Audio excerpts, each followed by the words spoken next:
That's a 126234. We've got a blue one with the Oyster bracelet as well. That's the blue baton dial. Quite different, aren't they? Yeah, and that's the rhodium dial. So this is the 41? Yes. It's obviously bigger, but it's not a massive watch. That's not as big as I thought it was going to be, actually. No, and I think it's probably more comfortable with the Jubilee. Like a new one of those, that one you have on your wrist, if it was like 2024, 2025, it would be about 11,500.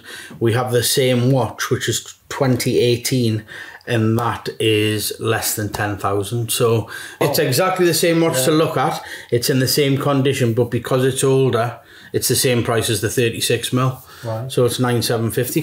So that one, if you look, that one's 2018. It's just £1,700 cheaper than the same watch that's 2024. I think I've got my heart set on the black one, to be honest. Okay, well we can get one quite easily. Leave it with me and I'll have a look and I'll see what I can do.